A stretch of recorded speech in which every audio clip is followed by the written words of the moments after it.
পূর্ববর্তী ভিডিওতে আমরা দেখিয়েছিলাম কিভাবে দ্বন্দ্ব সমাস ও দ্বিগু সমাস গঠন করতে হয়। তারই প্রেক্ষিতে আজকে কর্মধারয় সমাস নিয়ে আলোচনা। তো সমাসের প্রথম ভিডিওতে আমরা দেখিয়েছিলাম পরপদের অর্থ প্রদান হলে সেটাকে বলা হয় কর্মধারয় সমাস। আসুন আমরা কর্মধারয় সমাস নিয়ে আলোচনা করি। কর্মধারয় সমাস 5 প্রকার: সাধারণ, মধ্যপদলোপী, উপমান, উপমিত, রূপক। এইগুলোকে দেখুন, সাধারণ কর্মধারয়ের চেনার নিদর্শন কি? পরীক্ষার সময় আমাদের সাধারণ কর্মধারয় এইটা নাম লিখতে হয় না, কিন্তু বাকি 4টার ক্ষেত্রে কিন্তু আপনার নাম লিখতে হবে, কিন্তু নয়তো কিন্তু পরীক্ষায় কিন্তু মার্কস পাওয়া যাবে না। আসুন দেখি সাধারণ কর্মধারয়। ইংরেজিতে বলছি আমরা, আমাদের সমাস ক্লাসগুলো ইংরেজিতে হবে। প্রথমে দেখুন, সাধারণ কর্মধারয় হচ্ছে অ্যাডজেক্টিভ প্লাস নাউন। আর ব্যাস বাক্যের ক্ষেত্রে এখানে যে ওয়ার্ডটা হবে, আমরা কিন্তু সমানুসার ইকুয়াল টুর পরে যা পাবো সেটা হচ্ছে ব্যাস বাক্য। আমরা কয়েকটা एग्जांपल দেখি। যেমন দেখলাম, দেখুন, নীল আকাশ। নীল এটা কিন্তু পার্টস অফ স্পিচের অ্যাডজেক্টিভ, আকাশ নাউন। তাহলে ব্যাস বাক্যটা হবে কি? নীল যে আকাশ। যেমন আরেকটা দেখুন,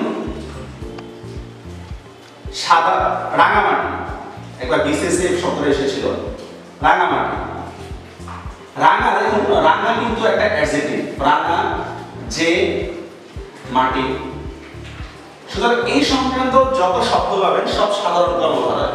যদি বলা হয় দামি গাড়ি, বড় বাড়ি, বড় ভাই, সব কিন্তু সাধারণ কর্মধারয় সমাস। আবারও বলতেছি, অ্যাডজেক্টিভের সাথে যদি নাউন যুক্ত হয় তাহলে সেটা কিন্তু সাধারণ কর্মধারয় হয়, আর ব্যাস বাক্যে আমাদের হবে যে।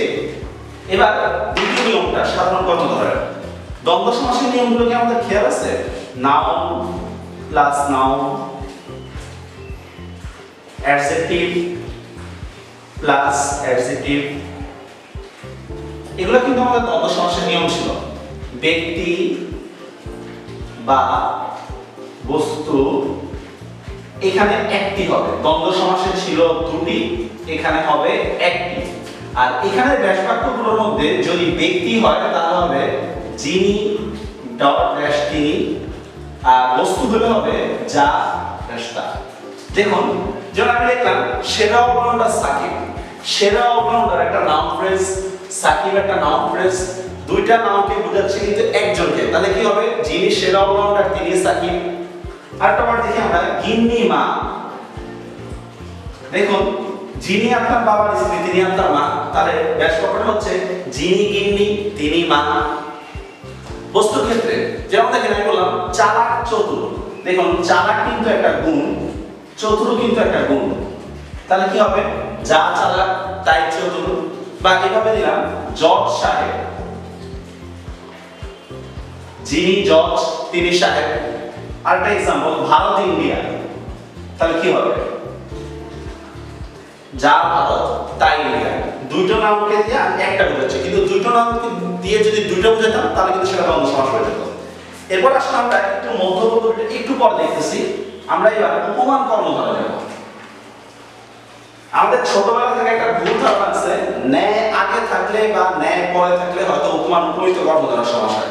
ব্যাপারটা আসলে তা না।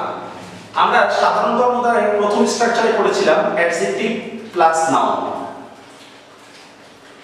প্রথমে বলি উপমা শব্দের অর্থ কি? উপমা শব্দের অর্থ তুলনা। আর এই তুলনা দিতে গেলে কিন্তু আমরা দুটো কিন্তু অব্যয় ব্যবহার করি, হয় ন্যায় বা মত। এই দুটো শব্দ কিন্তু আমরা ব্যবহার করি। তাহলে এবার দেখুন, অ্যাডজেক্টিভ প্লাস নাউন, এটাকে একটু উল্টায় দিলে কি হয়? নাউন প্লাস অ্যাডজেক্টিভ, আর ব্যাস বাক্য হবে ন্যায়। যেমন আমরা কয়েকটা শব্দ দেখি। তুষার শুভ্র। তুষার এটা পার্টস অফ স্পিচের কোন প্রকার? এটা একটা নাউন। শুভ্র মানে সাদা, এটা কি একটা অ্যাডজেক্টিভ। তাহলে ব্যাস বাক্যটা কি হচ্ছে? তুষারের ন্যায় শুভ্র। তুষারের ন্যায় শুভ্র। আবার দেখলাম আমি বজ্র কঠোর। বজ্র এটা কিন্তু একটা নাউন, কঠোর তার গুণ। তাহলে কি হবে? বজ্রের ন্যায় কঠোর। সেম যদি আমরা এইভাবে লিখি যে কাজল কালো, কাজলটা কিন্তু পার্টস অফ স্পিচের একটা নাউন, কালো হচ্ছে তার গুণ। তাহলে কাজলের ন্যায় কালো, এভাবে যদি বলি ভ্রমর কৃষ্ণ, হস্তি মূর্খ, শিয়াল পণ্ডিত, এগুলো সব কিন্তু হবে আমাদের উপমান কর্মধারয়। এবার আমরা উপমিত দেখতেছি। আমাদের সাধারণ কর্মধারয়ের দ্বিতীয় রুলসটা ছিল হচ্ছে নাউন প্লাস নাউন, এরকম ছিল। উপমিতর মতো কিন্তু সেম, নাউন প্লাস নাউন আর ইজ ইকুয়াল টু ন্যায়। দেখুন শব্দটা লিখলাম আমি হরিণ চোখ। আচ্ছা, হরিণটা পার্টস অফ স্পিচের কোন প্রকার? হরিণ একটা নাউন। চোখটা পার্টস অফ স্পিচের কোন প্রকার? এটা কিন্তু একটা নাউন। তাহলে ব্যাসবাক্যটা কি হচ্ছে? হরিণের ন্যায় চোখ, উপমিত কর্মধারয়। আরেকটা দেখি আমরা, যেমন চন্দ্রমুখ। চন্দ্র এটা পার্টস অফ স্পিচের একটা নাউন, মুখ এটাও পার্টস অফ স্পিচের একটা নাউন। তাহলে আর দুইটার মধ্যে একটা তুলনা বোঝাচ্ছে, কারণ মুখ কখনো চন্দ্রের মতো হতে পারে না। তাহলে ব্যাসবাক্যটা কি হচ্ছে? চন্দ্রের ন্যায় মুখ। সেম যদি আমরা বলি পদ্ম আঁখি, তাহলে কিন্তু সেটাও কিন্তু আমাদের উপমিত কর্মধারার মধ্যে পড়বে। আচ্ছা, এরপর দেখি আমরা রূপক কর্মধারয়। আমাদের মধ্যে প্রচলিত আছে যে ব্যাসবাক্যের রূপ থাকলে রূপক কর্মধারয় সমান, কিন্তু পরীক্ষায় কিন্তু আপনাকে ব্যাসবাক্য দেওয়া থাকবে না, দেওয়া থাকবে কিন্তু মূল শব্দ। তার মানে আপনাকে ব্যাসবাক্যটা তৈরি করে নিতে হবে। আসুন আমরা কয়েকটা এক্সাম্পল দেখি আগে রূপক কর্মধারয়। বিষাদ সিন্ধু,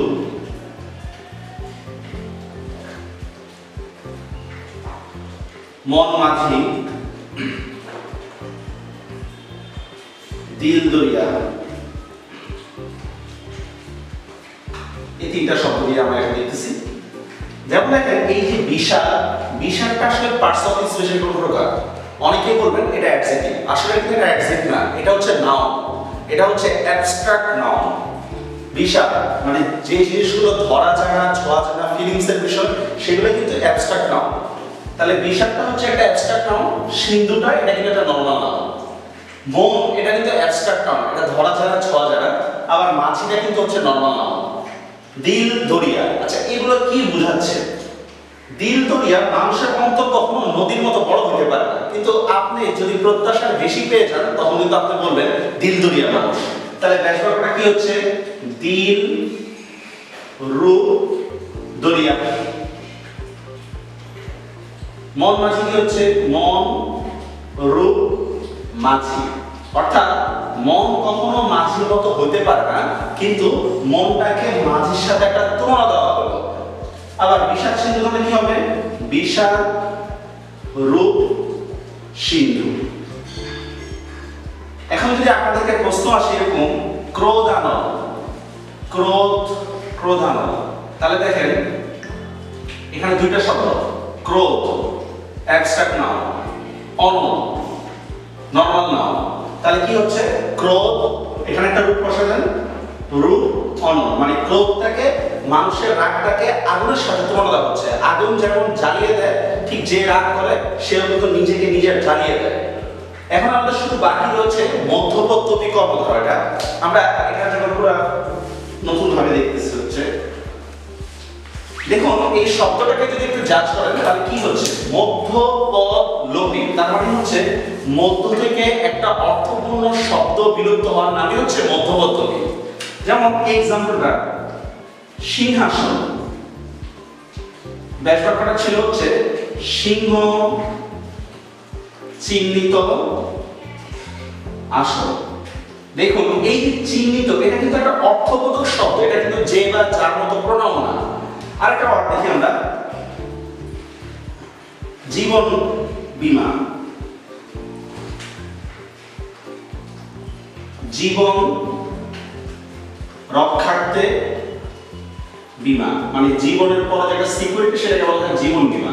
তাহলে এই যে রক্ষার্থে, এটা কিন্তু একটা অর্থবোধক শব্দ। তার মানে ব্যাসবাক্য থেকে যখন অর্থবোধক কোনো শব্দ সমাসবদ্ধ শব্দে বিলুপ্ত দেওয়া হয়, সেটাই হচ্ছে কিন্তু আমাদের মধ্যপদ কর্মধারয়। এখন এই ক্ষেত্রে আমরা এটা খুব সহজ মনে রাখতে পারি, নামক আর বিষয়ক, এই দুইটা শব্দ বেশি হয়।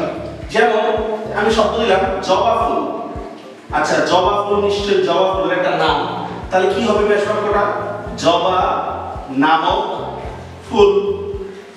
আমি লিখলাম সাহিত্য সভা, তাহলে ব্যাসার্ধটা কি হবে? সাহিত্য বিষয়ক সভা। এভাবে আমরা খুব সহজেই কর্মধারয় সমাসগুলো নিরূপণ করতে পারবো। যেমন মৌমাছি, মৌ আশ্রিত মাছি, ধর্মঘর, ধর্ম রক্ষার্থে ঘর। আমাদের কর্মধারয় ক্লাস এতটুকু পর্যন্ত। সামনে আমরা অন্য সমাসগুলো নিয়ে আলোচনা করবো। আশা করি পাশে থাকবেন।